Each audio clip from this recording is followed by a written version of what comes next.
Vous êtes sur la Panafricaine Média 1, merci de nous rester fidèles. Très heureux de vous retrouver pour ce nouveau numéro de votre émission Génération News, l'émission qui donne la parole aux jeunes pour décortiquer ensemble ces thématiques qui participent à l'éclosion intellectuelle, le sens critique évidemment de cette jeunesse qui représente l'avenir de notre magnifique continent. Une jeunesse aujourd'hui qui a envie d'en découdre, apporter des éléments de réponse par rapport aux thématiques du jour. Vous connaissez le procédé de l'émission Génération News, scindé en deux parties. La première partie, avec mes invités, nous allons plancher sur une thématique assez incroyable, simple mais pas simpliste et qui participe à l'éclosion intellectuelle ou encore relationnelle aujourd'hui dans ce monde qui nous entoure et qui nous voit grandir. Il s'agit évidemment de la reconnaissance. Pourquoi est-il important aujourd'hui d'aller vers une sorte de reconnaissance? Eh bien, des éléments de réponse en première partie d'émission. En deuxième et dernière partie d'émission, nous allons quitter la reconnaissance ou rester toujours avec la reconnaissance, mais cette fois-ci faire une immersion dans le relationnel, en l'occurrence le couple. Comment aujourd'hui gérer une relation jugée toxique? Comment s'en débarrasser? Eh bien, des éléments de réponse en fin d'émission avec mes invités. Pour la plupart des nouveaux sur ce plateau Génération News, c'est le cas de notre ami Alvin. Vous êtes étudiant en journalisme et communication. Merci d'avoir répondu à l'invitation de Génération News. C'est moi qui vous remercie, monsieur Régis. Plaisir à partager, on l'espère également pour un nouveau également sur ce plateau. Anthony, étudiant en électromécanique. Merci d'être de nôtre aujourd'hui sur ce plateau Génération News. Je vous remercie énormément de la présentation. Très heureux d'être là. En tout cas, on va passer un bon moment, mon cher Anthony. Passer un bon moment, on l'espère également, avec Maureen, étudiante en journalisme et communication, la seule femme sur ce plateau. T'inquiète pas, ça se passera bien. Merci d'être des nôtres aujourd'hui, Maureen, sur le plateau. C'est moi qui vous remercie pour me faire cette grâce d'être là. Bon, merci. Ça se passera bien, Maureen. On va apporter beaucoup d'éléments de réponse, en tout cas sur les thématiques. Et puis un habitué du plateau Génération News, Genèse, étudiant en journalisme et communication. Bienvenue chez toi, tout simplement, Genèse. Plaisir partagé. Les amis, nous allons tout de suite entrer dans le vif du sujet. Je le disais dans mon introduction, nous allons parler pour la première partie de cette émission de la reconnaissance. Mon cher Alvin, je me tourne vers toi pour donner un petit peu le temps de cette première partie d'émission. La reconnaissance, qu'est-ce que ça représente pour toi et pourquoi c'est important d'être reconnaissant? Bon, merci déjà de m'avoir passé la parole. Franchement, ça me fait plaisir. La reconnaissance, c'est un sujet qui me tient très à cœur. Ça me tient très à cœur. Pourquoi? Parce qu'aujourd'hui, les gens n'arrivent pas à définir la reconnaissance. Ouais. Et moi, je vais définir en disant ceci. La reconnaissance, c'est le sentiment que l'être humain partage envers les autres, en fait. C'est le sentiment de bienfait. D'accord. C'est un peu ça. Et C'est du un coup, sentiment on va dire un sentiment de redevance, simplement. D'accord. Mais du coup, est-ce que toi tu l'es? Pourquoi c'est important d'être reconnaissant? Ben justement parce que j'ai constaté que dans notre société, les gens deviennent de moins en moins reconnaissants. Individualiste, Oui, on ne pense qu'à nous et pas à l'autre forcément. Ouais. C'est ça le problème. Et surtout, dans le cadre familial. Ça, c'est peut-être tabou en Afrique ici. C'est vrai. Mais il y a des choses qu'il faut souvent parler par rapport à ça. La reconnaissance est devenue, on peut dire... très rare. Très rare, simplement. Ouais. Du coup, Maureen, est-ce que toi, tu es du genre à réclamer cette reconnaissance-là? Si je le dis, c'est parce qu'on est tombé évidemment sur des profils où des gens sont malheureusement ou parfois obligés de nous rappeler que c'est grâce à eux que nous avons pu obtenir un emploi ou un bien matériel ou immatériel, évidemment. Est-ce que toi, tu es du genre à réclamer cette reconnaissance-là? Merci Régis pour la parole. Moi, je ne suis pas du genre à réclamer la reconnaissance, mais par contre, moi, quand quelqu'un me fait du bien, automatiquement, je suis redevable envers cette personne. D'accord. Je prends l'exemple, par exemple, si une personne me propose un boulot et la personne m'offre le travail, automatiquement, je vais être reconnaissant envers cette personne parce que cette personne m'a permis de sortir de la galère, on peut dire ça comme ça, Exactement. et d'avoir l'opportunité de bénéficier d'un salaire. Maintenant, je vais aussi prendre le cas sur la personne qui me soutient financièrement. Ouais, qui peut te dépanner sur une situation... De temps à autre, voilà. Cette personne, je serai forcément redevable avec cette personne parce que cette personne m'aide dans les moments difficiles, les moments sombres de la vie.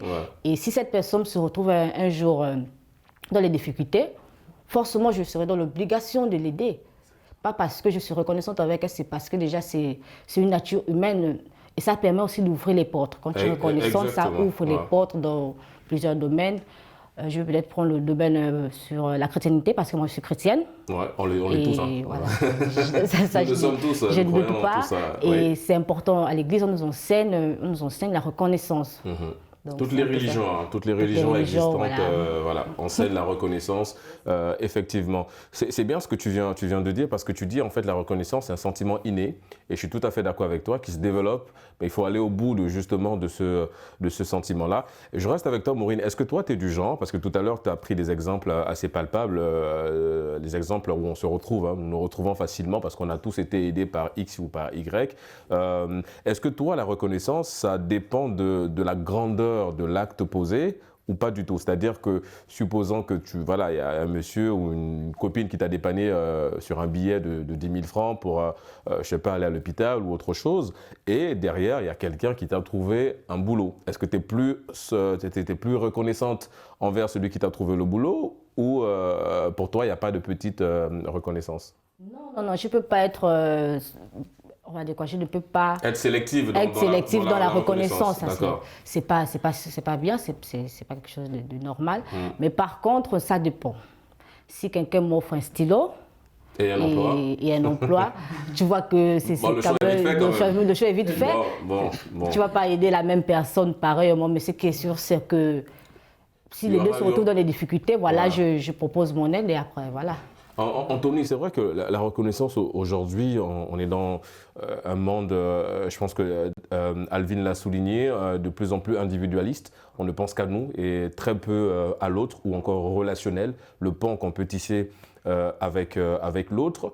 La reconnaissance aujourd'hui, c'est une arme, mais qu'en est-il de la personne qui reçoit justement cette reconnaissance-là? Je veux dire, son développement intérieur, quel impact de cette reconnaissance-là sur l'être? À la fois, merci déjà pour la prise de parole, et à la fois au niveau personnel et individuel de la personne qui reçoit la reconnaissance, il est gratifiant pour lui, après avoir agi de façon comme un bienfaiteur, quoi. Comme un bienfaiteur, d'une certaine manière, parce que le mot est aussi à nuancer, après avoir bien agi pour solutionner la problématique de quelqu'un.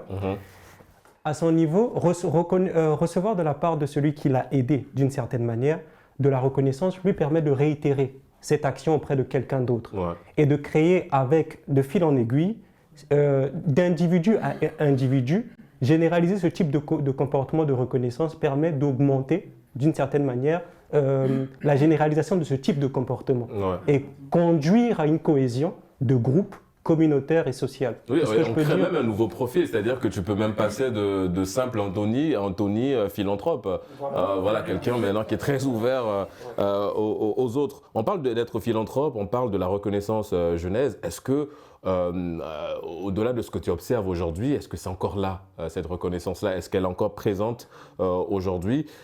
Ou bien c'est devenu en fait une arme, comme je l'ai souligné, mais simplement une arme de manipulation? Bon, la reconnaissance existe à l'heure actuelle jusqu'à nos jours, mais elle a subi une forme de mutation que l'on retrouve sous la forme de l'intérêt. De nos jours, pour me montrer ta reconnaissance... En d'autres termes, une manipulation, quelque part. Exactement, mais c'est une manipulation, pas dans le sens péjoratif. En ce sens que si aujourd'hui je te fais une faveur, je m'attends, ou encore attends-toi quand même de manière éthique, attends-toi à me rendre l'appareil si je me retrouve de l'autre côté un jour, dans la même position que toi.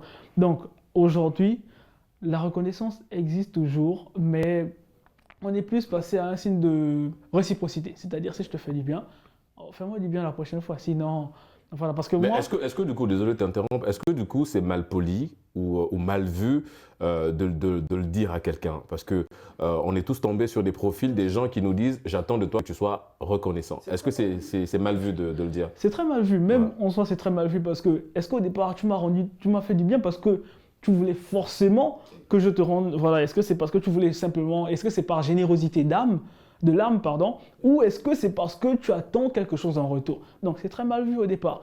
Ce qui veut dire que si aujourd'hui tu me dis c'est grâce à moi que tu l'as fait, bon, c'est-à-dire que ce n'est pas vraiment de grâce que tu l'as fait, c'était forcément en vertu des contreparties. Et de nos jours, pour ma petite expérience, pour moi, j'ai tendance à lier la gratitude à la reconnaissance. Pour moi, c'est la même chose. Ce qui veut dire par extension que, pour moi, l'ingratitude, c'est quelque chose qui me fait très mal. Donc, on se doit d'être reconnaissant. Ouais. Par contre, on n'est pas obligé tout le temps de réclamer cette reconnaissance. Voilà. Ouais, parce qu'aux yeux de Dieu, un bienfait n'est jamais à l'eau. Dans tous les cas, on finira par récolter ce qu'on a semé. Et par rapport à ça, justement, Anthony, je reviens vers toi avant de donner la parole à notre ami Alvin. On parle de la reconnaissance. Est-ce que cette reconnaissance-là a besoin d'être matérielle, d'être physique? Parce qu'en général, il y a même des gens qui choisissent leur reconnaissance en disant bah, « je veux que tu m'offres ça, tu m'offres ça ». Est-ce que cette reconnaissance a besoin d'être physique ou matérielle? Pas forcément. Il peut se matérialiser, se présenter sous forme de comportement aussi. La reconnaissance envers quelqu'un, envers l'action de quelqu'un peut avoir pour conséquence de changer notre comportement vis-à-vis de cette personne. Une invitation au restaurant, par exemple, avec toute la famille, et voilà. Lorsque j'agis d'une façon à solutionner le problème de quelqu'un, j'attends à minima que cette personne agisse d'une meilleure façon que les autres. Oui, mais est-ce qu'un merci, c'est largement suffisant comme reconnaissance? Ça dépend. Un merci est largement suffisant comme reconnaissance pour certaines situations, ou même pour toutes les situations. Oui, parce que le merci est gratifiant. Justement apporter une nuance, parce que quand tu disais ça dépend, moi j'ai envie de savoir, ça dépend de quoi exactement? Oui, le merci, lui, il est gratifiant. D'accord. Mais le merci seul peut, aujourd'hui avec le temps, le merci a été désacralisé en tant que tel. Il doit s'accompagner aussi d'un certain type de comportement de la part de celui qui donne merci pour justement signifier ou faire comprendre par ses actions, qu'il justement il est en accord avec cette reconnaissance qui fait par le merci. D'accord, ouais. Donc le coup, le merci a perdu toute sa valeur aujourd'hui. Oui. Ouais, effectivement. Le merci perd sa valeur dans la mesure où on n'appréhende même pas la valeur du terme. Parce que même que ça soit dans la prière, que ça soit dans, je ne sais pas, le merci, il n'y a pas un mot qui dépasse le terme merci. C'est-à-dire, je te fais une faveur, et toi, en guise de reconnaissance, tu décides de m'inviter. À la fin, je vais forcément te dire merci, sachant que on est juste, comme on dit, quitte, c'est du 50-50. Mais je vais toujours te dire merci. Mais est-ce qu'on a vraiment besoin de ça? Est-ce qu'on a besoin dans cette vie d'avoir ce juste milieu, ce côté on est quitte? Merci, c'est en fonction de ce que j'ai. Si à travers mon merci, je ressens ta sincérité, et si tu le dis aussi de manière sincère, de manière honnête, je pense que c'est bien plus que ce que moi j'ai fait. Parce que dans le terme merci, ou encore pour revenir sur le terme lui-même, dans la sémantique reconnaissance, c'est ici reconnaître les efforts que X ou Y a fait à ton égard. Bah, c'est un sacrifice surtout. Exactement, c'est reconnaître le sacrifice exercé par la personne pour te sortir de là où tu étais. Donc, si à travers le merci, tout simplement, tu peux montrer ton degré de reconnaissance, si vraiment il est sincère, c'est assez suffisant. Maintenant, si tu peux aller au-delà, merci à toi aussi d'avoir reconnu les efforts que j'ai faits à l'égard de ta personne. Parce que tu parlais... Oui, vas-y, Maureen. Je veux aussi ajouter un petit truc à ce qu'il vient de dire. Et bon, le merci, ça dépend aussi. Hein, parce qu'il y a des personnes... je ne sais pas que je parle mal. Le merci, ça s'apprend depuis bas âge. Ouais. Si tu n'arrives pas toi, la mère ou le parent, tu n'arrives pas à transmettre ces valeurs aux enfants. Voilà, c'est une responsabilité parentale. Voilà. Ouais. C'est aux parents d'apprendre les enfants à dire merci, peu importe le service qu'on a eu à rendre. Parce que si tu n'apprends pas déjà à dire merci depuis le bas âge, bon, c'est évident que tu ne pourras pas dire merci. Est-ce que toi, quand tu ne reçois pas un merci, tout de suite, ça te bloque dans ton élan de générosité? Parce qu'il y a des gens, parfois, ils vont t'appeler, te dire « Ah tiens, Maureen, est-ce que tu peux me dépanner de 2000 francs ?» Tu diras bah, « Ok, il n'y a pas de problème, tu vas faire le transfert. » Et en retour, les mêmes personnes ne vont jamais t'envoyer un message pour dire « Écoute, j'ai reçu, merci. » Et si tu ne reçois pas de merci, est-ce que toi, ça te bloque dans ton élan de générosité? Bien sûr, ça me frustre même parce que j'estime que je t'ai rendu un service, je n'étais pas obligée de le faire. Je pouvais prendre les 2000 francs et faire autre chose avec, mais tu m'as demandé et c'était un besoin pour toi, donc le minimum de choses à faire, c'est dire merci. C'est dire merci. Mais si toi, tu ne dis pas merci, est-ce que toi, tu dis merci, toi? Toujours. Et quand on te fait cette remarque, si jamais tu oublies, comment tu prends ça? Je m'excuse. D'accord. Tu t'excuses encore à nouveau. Merci. Avec l'exemple d'un frère à moi, il avait, justement, c'était à travers un Wave ou un Orange Money, je ne me rappelle plus. Ou Free Money. Ou Free Money, voilà. Ouais. C'était à travers vraiment un transfert d'argent. Et l'autre a dit, franchement, tu viens de me sauver. Et lorsqu'on est passé à autre chose, il a dit lui aussi, même pas merci. Il a dit, tu sais, le merci, c'est pas forcément le terme brut. Quand il dit franchement, il a dit, tu viens de me sauver. En fait, c'est que le merci, il est petit, mais il englobe des grands sacrifices derrière que la personne... La personne dit tu viens de me sauver, ça veut dire que ton geste a été salvifique à mon égard. Ouais. Donc, pourquoi tout le temps ressortir la sémantique merci, alors qu'à travers mon argumentation, Mais parce que le merci, ça va, si tu veux, tu vois, tu me sauves la vie, c'est long, mais si tu dis merci quand même, oui, mais le merci, je pense il y a aussi l'aspect direct, mais qui résume effectivement tout le travail qui est derrière. Oui, Alvin, avant de te laisser, tu veux rebondir sur un point? Sur ce qu'il disait tantôt, le merci aussi, moi je vais être honnête avec vous, on n'est pas obligé de le dire. Je m'explique. Ouais. Attendez. Moi, je dis, lorsqu'on partage une relation particulière avec une personne, il y a un moment, par exemple, moi j'ai un ami, nous sommes très proches, on va dire que c'est mon meilleur ami. Ah bro, j'ai besoin de 2000 francs. Il m'envoie, j'ai même plus besoin de dire merci, c'est déjà, parce que lui, il a souvent tendance à dire, tu n'as pas besoin de me remercier. Tu vois, parce que je pense que c'est question de relation. Parce que aussi, je veux poursuivre en disant que dans notre famille, il y a notre maman, notre papa, ils ont souvent l'habitude de nous offrir plusieurs services que nous ne disons même pas souvent merci. Ouais. C'était ça ma question justement, en lien avec la reconnaissance. Parce que comme je dis, la reconnaissance, ça se manifeste autrement. Il y a des gens qui ne sont pas doués pour dire merci. Des fois, c'est juste question de liens que nous avons. Donc, le merci n'est pas forcément obligatoire. Je suis d'accord sur ton argumentaire, mais c'est bien de relativiser parce que tu as dit ça dépend des relations. Mais comme l'a souligné également Maureen, le merci, c'est aussi l'éducation qu'on a reçue de nos parents. Tu vois, un peu. Donc c'est un héritage aussi qui nous dit, peu importe l'acte que l'autre a posé envers toi, tu dois remercier cette personne-là parce qu'il y a un aspect de sacrifice. Après, évidemment, c'est ton pote, donc vous avez un lien qui est déjà là. Voilà. C'est comme je disais. Le merci n'est pas forcément obligatoire parce que ça dépend de la nature de la relation. Oui, c'est pourquoi je dis, on est tout à fait d'accord avec toi. Donc ça on n'a pas besoin de développer pour ça. Non, nous sommes d'accord avec toi. Maureen? Non, moi je ne suis pas d'accord avec lui. Même si nous sommes, on va dire quoi, intimes, très proches. Ouais. Non, mais tu dois forcément dire merci à la personne. Ça apaise aussi le cœur de la personne. Je disais, parce que je dis, le merci, ce n'est pas forcément le mot. L'acte. La manière que tu traites et tu es avec cette personne, c'est une façon de dire merci. Tu vois, peut-être qu'en fait, elle se défend très bien, mais je pense que Maureen est beaucoup plus dans le sens où elle a besoin de l'entendre. Elle a besoin de verbaliser le merci. Anthony? Moi, ce que je pourrais dire, lorsque la reconnaissance se désengage, la fragilité s'installe au sein d'une communauté, d'une relation communautaire et une relation entre humains. Concernant, pour moi, je ne rattacherai pas forcément le fait de dire merci ou d'agir en étant dans le merci comme étant le résultat d'une éducation parentale. Parce qu'on a beau le dire, on a beau le tergiverser sur le sujet de l'éducation parentale, mais il s'avère que nous sommes le produit de notre environnement. Les parents dans cet environnement-là sont un petit pourcentage dans le pourcentage de notre éducation fondamentale. Ils ont créé la base, mais ils n'ont pas créé l'expérience. Tu vois ce que je veux dire? Et si le produit d'un merci, le produit du fondement de la reconnaissance est basé sur la société en tant que telle, c'est la société qui m'explique pourquoi c'est important de dire merci. Si dans cette société-là, le merci n'est pas reconnu, il n'existe pas. Il y a une autre forme de reconnaissance. Dans toutes les sociétés, le fait de dire ce que l'on ressent après un acte de bienfaisance n'est pas fondamentalement présenté sous le visuel du merci. Il y a une action, il y a par exemple le comportement qui peut changer envers cette personne-là. On reconnaît l'action. C'est le cas de Alvin. Voilà.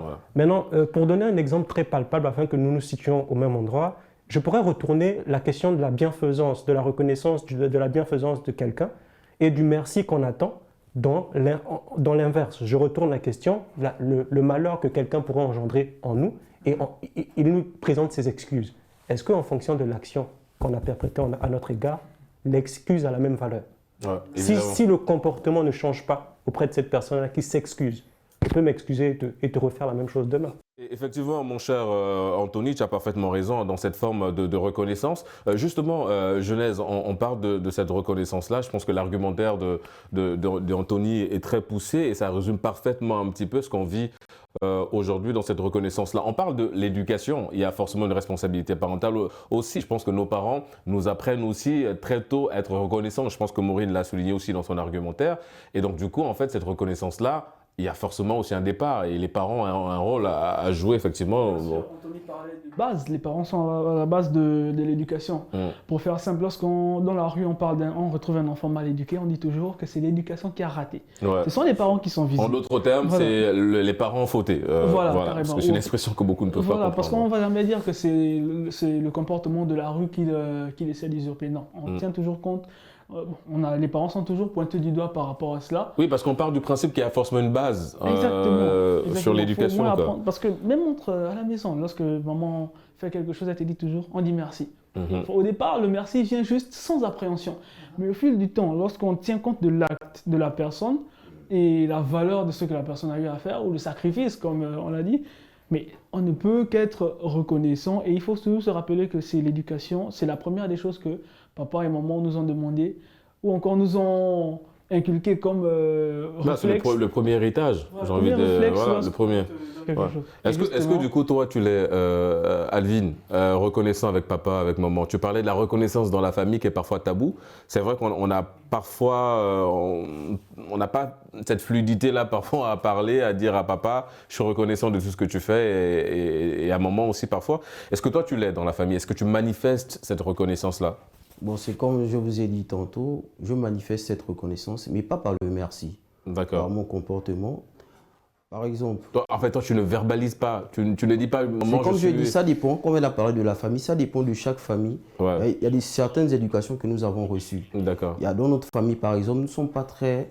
Ouais. On ne s'exprime pas très... Ouais, mais tu peux changer ça, tu peux commencer à changer ça. Aujourd'hui, ça commence. Aujourd'hui, on s'appelle, merci, deux fois, pas besoin. D'accord. Mais de temps en temps, j'appelle ma maman. Elle s'appelle comment, maman? Flavienne. On remercie maman Flavienne. Merci à maman Flavienne d'avoir doté Alvin d'une capacité intellectuelle qui permet, en tout cas qu'il soit de nôtre aujourd'hui sur ce plateau de Génération News. On marque une courte pause et on se retrouve dans une poignée de minutes pour la deuxième et dernière partie d'émission. On parlera d'une relation toxique. À tout de suite.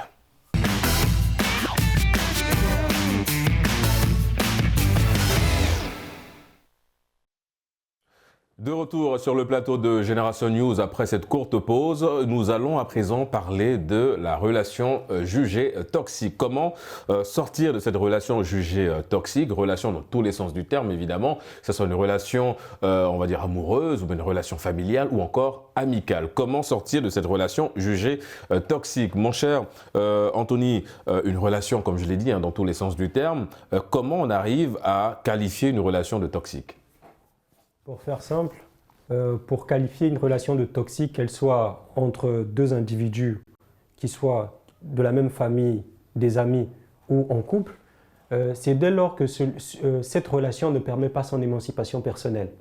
Dans la mesure où l'ensemble des actions posées par l'autre, pas seulement, ou l'ensemble des actions posées par soi, par le concours de l'autre, nous pousse à agir d'une certaine manière qui soit de façon totalement décalée de nos valeurs et principes moraux de base. Avec le temps et la douleur que cela peut nous engendrer, aussi un ensemble d'objectifs que nous nous sommes fixés à la base qui ne convergent plus. Ouais. Avec le temps et la douleur que ça engendre, le manque d'opportunités que ça engendre parce qu'on est tout le temps noyé par l'opinion et la vision de l'autre. Voilà, ou psychologiquement on est atteint par l'ensemble des actions que cette relation-là a engendrées. Là, on peut juger que la relation est toxique. Et du coup, comment toi, tu arrives à déceler ça, Alvin, une relation toxique, jugée toxique, parce qu'il faut mettre, effectivement, toutes les relations ne sont pas toxiques, c'est la perception que nous avons de cette relation-là et qui nous emmène à la qualifier de toxique. Est-ce que toi, justement, à quel moment tu estimes que cette relation, elle est toxique? Est-ce que c'est quand tu n'es plus épanoui ou bien quand tu as l'impression qu'en fait, tu es dans une prison dorée, en fait? La relation toxique, d'abord, elle commence par la prise de conscience. Parce qu'il y a des gens qui sont dans des relations jugées toxiques, mais ne le savent même pas. Ouais. C'est ça d'abord la première chose que nous devons souligner. Mais comment identifier ces points? D'accord. J'en reviens. Maintenant, je vais rejoindre le cas d'Anthony.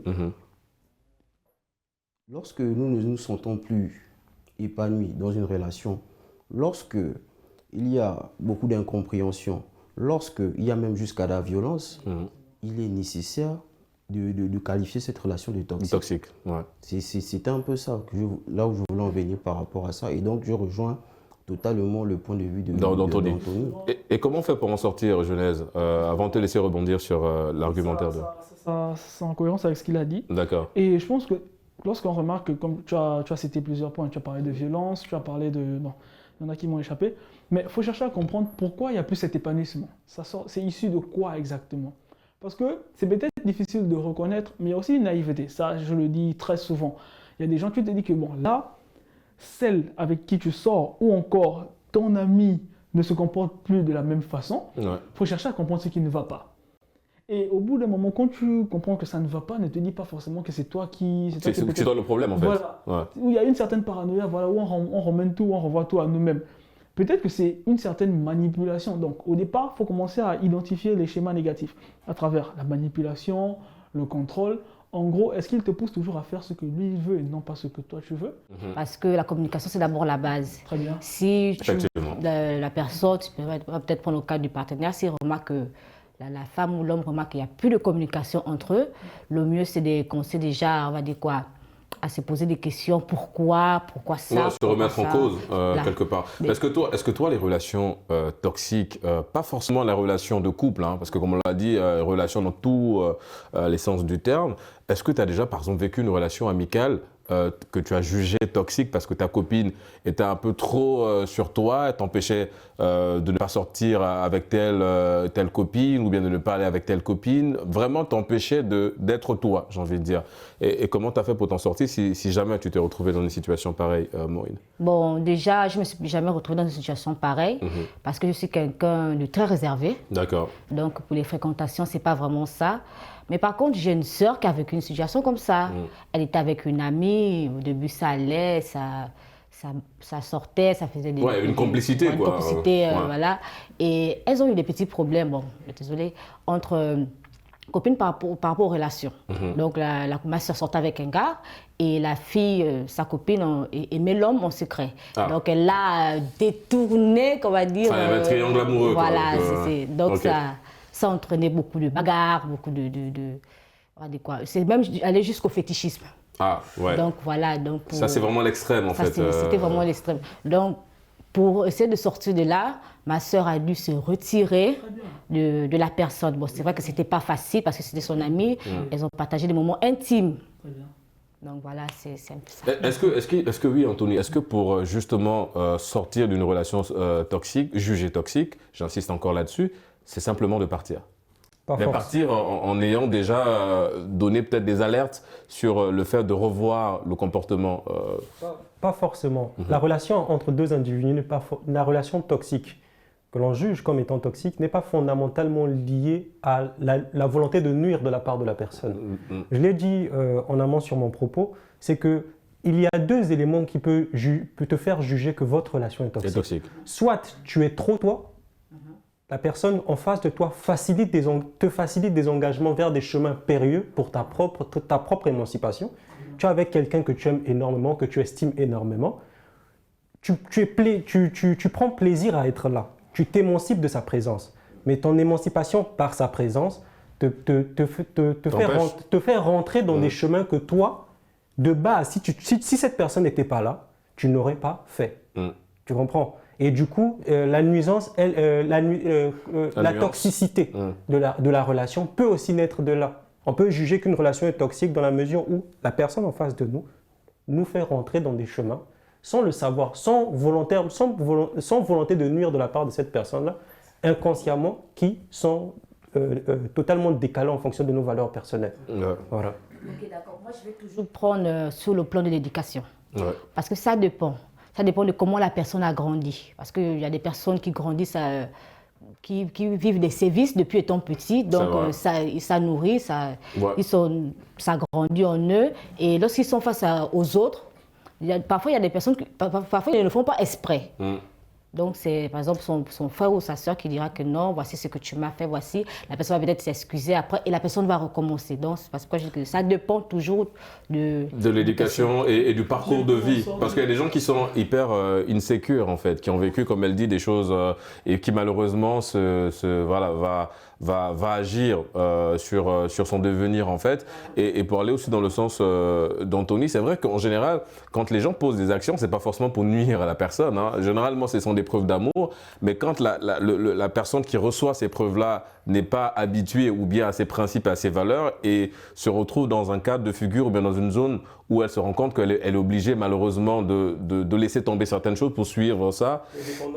Exactement. Donc on crée une dépendance affective et qui devient par la suite en fait un fil qu'on ne va plus lâcher et qui va devenir par la suite un élément de toxicité entre exactement. Oui, Genèse. Ça revient donc à la communication comme elle a dit. Il faut très souvent dire à la personne qui écoute, j'apprécie bien ta manière d'agir envers moi. Mais en ce qui concerne mes principes, mes valeurs, je ne peux pas les recevoir de la façon à laquelle toi tu t'attends. Est-ce que ce côté toxique-là, c'est aussi interdire, c'est empêcher d'eux? Est-ce que c'est ça aussi Parce que comme Anthony l'a dit, si moi, par exemple, je suis dans une relation avec mon pote, et moi, je vais aller au cinéma avec d'autres potes. Oui. Mon pote me dit, finalement, tu n'y vas pas. Si je ne viens pas, tu n'y vas pas. Est-ce que c'est ce côté où, tant que je ne suis pas là, tant que tu ne fais pas, l'interdit simplement? Cette interdiction dépend de quoi? C'est ça la question. Est-ce que c'est parce que je t'interdis cela pour ne pas que tu... Est-ce qu'il y a, en gros, cette interdiction, c'est pour te protéger de quelque chose? Mais il y a un aspect possession aussi, là. Oui, si c'est pour... On est un peu possessif aussi, quelque part. Dans tous les cas, si c'est pour protéger mon partenaire, mon frère, mon ami d'un potentiel danger, je me dois de le dire. Oui, mais si c'est dans le sens où la personne exprime simplement son côté insécure. Voilà, mais non, si c'est juste sur l'aspect possessif, non, je pense que non. Ouais, là, c'est autre chose. Ça, c'est autre chose. Maintenant, pour en sortir... Alvin? Oui, vas-y. Après, je pense que ça, c'est pas un truc que j'aurais recommandé à X ou Y, mais c'est pas mal comme méthode quand même de tuer le mal dans l'œuf, étant donné que le fer aiguise le fer. Si c'est dans une dynamique de manipulation ou de contrôle, pourquoi l'autre n'essaierait pas de te servir le même médicament pour que tu te rendes compte que ta manière d'agir n'est pas la bonne? Ouais. Voilà. Alvin? Ouais, je comprends parfaitement ce que Maureen disait par rapport à la communication. Mais nous devons savoir que même dans la communication, il peut y avoir de la manipulation à l'intérieur. Je suis d'accord. Ouais. Donc c'est que pour moi, une relation toxique, c'est comme Régis disait, c'est aussi une possession. C'est la possession, c'est de la manipulation envers une personne. Et maintenant, je voulais revenir sur la thématique, comment s'en sortir d'une relation jugée toxique. Pour s'en sortir de là, c'est comme je disais, en amont, nous devons d'abord prendre conscience de ça. Il y a un grand philosophe qui disait, l'enfer c'est les autres. Il faut toujours t'entourer de tes proches, parce que je pense que lorsque tu es dans une relation jugée toxique, c'est souvent tes proches qui le remarquent même. Ouais. Parce que des fois, comme je dis, il faut d'abord prendre conscience de ça. Et si tu n'as pas pris conscience de ça, il y a des gens, et autour de nous, il y a des gens qui nous font souvent des petits rappels. Ah, mais avec ton type là-bas, c'est comment? Alors, des fois, on ne prend pas conscience de ça parce que nous sommes manipulés simplement. Et moi, je dis une relation toxique, c'est forcément un qui manipule l'autre. Ouais. Tout simplement. Très bien résumé, Alvin. Et si je peux rajouter, la toxicité d'une relation, c'est pas... la volonté de, comme je disais tout à l'heure, la volonté de manipuler n'est pas forcément présente. Mais le fait... Mais à quel moment elle s'installe, cette volonté-là? La toxicité d'une relation peut être aussi vue comme, par exemple, deux personnes qui cheminent ensemble, qui ont des objectifs individuels de base. Mais au bout de leur chemin, se détournent totalement. Ça arrive à tellement de personnes, se détournent, soit se décalent de leurs valeurs de base. D'où l'ensemble des solutions qu'on peut déposer pour sortir de ce genre de situation, c'est que, par exemple, la remise en question. La réorganisation de l'ensemble de sa personne, de sa propre personne. Donc il faut consulter quelque part aussi? Aller voir un psychologue aussi quelque part, ça peut aider? Pas forcément, dans la mesure où on est dans le fait de détecter la relation toxique. On peut le faire personnellement, dans la mesure où on peut disposer des outils. Des petits tips qui vont nous permettre de comprendre que là, la relation est toxique. Et la relation est toxique dans la mesure où elle ne permet pas son émancipation. Émancipation qui est basée en fonction de ses objectifs de base. Ouais. Moi, je veux aller travailler dans telle zone dans ma vie, dans tel domaine dans ma vie. Je me suis mis avec un ami, au finish, on est devenus des bandits du quartier. Mon ami ne le fait pas dans la volonté de nuire, par exemple, de me nuire. Mais avec cet ami, je me sens à l'aise dans l'ensemble des idées que nous deux on développe. Et tu es obligé justement de... Voilà. Et de fil en aiguille, je me détourne de mon objectif de base. Lorsque je me remets en question en fonction de l'endroit où je me trouve avec la relation avec cette personne-là, je constate que mon objectif que j'ai formulé il y a 2 ans, par exemple, a totalement changé. Donc, en d'autres termes, il faut aussi choisir les gens que nous fréquentons. Voilà, il faut avoir... J'avais une question même à te poser. Vu que tu insistes sur cette thématique, cette sémantique où tu dis qu'on se décale parfois de nos valeurs et principes, est-ce que c'est pas parce qu'on fait abstraction d'authenticité de soi-même? Pas forcément. À l'instant, nous sommes des humains. Avec des faiblesses. Avec des faiblesses, avec des forces. On est tout le monde, et je dis tout le monde est influençable. Peu importe tes valeurs, peu importe tes principes, ce qui permet d'ancrer une valeur et un principe, c'est l'expérience. C'est lorsqu'on se retrouve dans une situation où la valeur là nous a permis de sortir de cette situation et de ne pas renier avec nos principes de base, qu'on entre cette valeur au plus profond de notre subconscient. C'est à ce moment-là que la valeur est pour nous quelque chose d'important. Mais dans la mesure où cela a été construit par l'éducation parentale, par l'éducation sociale, il est fragile parce qu'il n'a pas été ancré inconsciemment dans notre tête. Comme l'enfant qui se brûle malgré les interdictions de ses parents. Le jour où il se brûle, il ne touche plus jamais le feu. Il en a peur. Et ça, comme je le dis tout le temps dans cette émission, c'est de la neuroscience. C'est parce que notre cerveau est programmé systématiquement pour refuser la négation. Quand tu dis à un enfant ne fais pas ça, bah, il va le faire. Généralement, les psychologues utilisent ça, ou même les chefs d'entreprise, qu'on appelle la psychologie inversée. Donc il faut partir de l'autre côté pour motiver, quelque part aussi. Il y a un proverbe qui dit « l'habit ne fait pas le moine ». L'habit ne fait pas le moine. C'est comme je veux revenir sur le cas lorsque je parlais de la manipulation. Aujourd'hui, tu peux commencer une relation avec une personne. Vous partez, vous êtes entendu que vous allez sur certaines bases. Ensuite, comme Anthony disait, il peut y avoir des dérives. Mais cette personne, qu'est-ce qui te fait dire qu'elle est réellement comme ça? Parce que c'est là où la manipulation commence. Elle te fait croire qu'elle est comme ça, mais pas forcément. Parce qu'il y a des cas comme ça, je vois. En fait, il y a des masques. Il y a des masques, en fait. Ouais. Et l'homme, je pense que l'homme est très changeant aussi. Moi, je me dis que si tu acceptes déjà d'être détourné, c'est parce que toi-même, dedans de toi, tu l'es déjà. On ne peut pas te demander d'aller voler si toi, tu n'es pas voleur. Ça veut dire que ça dépend comment. L'influence. Non, mais si c'est l'influence, c'est que tu es faible d'esprit. Au départ, il y a une certaine retention. OK. Mais après, il y a des actes que il y a des actes que tu fais parfois pour te dire que ouais, c'est pour moi, c'est mon ami, je suis obligé, c'est l'amitié. C'est après que tu te rends compte qu'en fait, je n'ai pas l'habitude d'agir de cette façon. Ouais. Mais qu'est-ce qui m'a appris? Mais toi, c'est dans le feu de l'action, de l'amitié et tout ça. Donc, Anthony, tu voulais dire que la situation change les gens. Ne pensez pas que vous êtes qu'on est assis autour de cette table, qu'on réagit de la même manière dans une situation de conflit où le chaos règne. Ouais. On change de comportement. Donc, parler de ce principe-là en disant qu'on a je croyais ça, avant que je me penche sur la question, que nous sommes faits on a des valeurs que l'on maintient avec le temps. Et c'est en me posant la question que je me suis rendu compte que c'est l'expérience qui définit la valeur, les valeurs qui sont bonnes à nous. Parce que les valeurs qu'aujourd'hui on a une volonté de citer pour montrer notre sagesse, sont nés de quelque chose, de la part des expériences des anciens. Et voilà pourquoi nous, tout au long de notre vie, tant qu'on ne tombe pas dans une expérience qui nous prouve la valeur de ce principe qui nous avait été enseigné lors de notre enfance, on a tendance à balayer les principes et les valeurs. Et du coup, voilà pourquoi je précise sur la question de la situation. La situation change énormément les gens. Les gens ne sont pas faibles d'esprit. Ils s'adaptent en fonction de la situation. Mais il y a certains ils sont comme ça de base, parce que l'environnement dans lequel ils ont grandi, ce comportement-là leur permettait de survivre. C'est ce qu'en fait, elle essayait de dire qu'effectivement, si facilement on arrive à t'influencer, c'est que quelque part, il y a peut-être déjà ce comportement qui est là et qui a besoin juste d'avoir un élément déclencheur. Je suis obligé de t'interrompre, désolé, parce que nous sommes arrivés au terme de cette émission, ça allait très très très vite. Je sais qu'il y a beaucoup de choses encore à dire sur cette thématique-là, quand on parle de relations toxiques. Ça pourra en tout cas faire l'objet d'une autre émission. Mon cher Alvin, merci d'avoir participé à Génération News. J'espère que l'expérience t'a plu, d'avoir participé à l'émission. Une personne à saluer vite fait avant de clore? La seule personne que j'ai à saluer, c'est ma maman, avec mes amis aussi qui me regardent. D'accord, ok. Maureen, une personne à saluer? Oui, je salue maman. Elle s'appelle comment, maman? Maman Larissa. Bah, il faut le dire, on salue maman Larissa, oui. Je salue aussi maman Ida, maman Virginie, ce sont de mes mères. D'accord. Moi, je les aime beaucoup. D'accord. Et ma petite fille, ma petite princesse. Elle s'appelle comment? Jemima. Bah, allez, Jemima, gros bisous à toi et j'espère que tu es très fier de maman.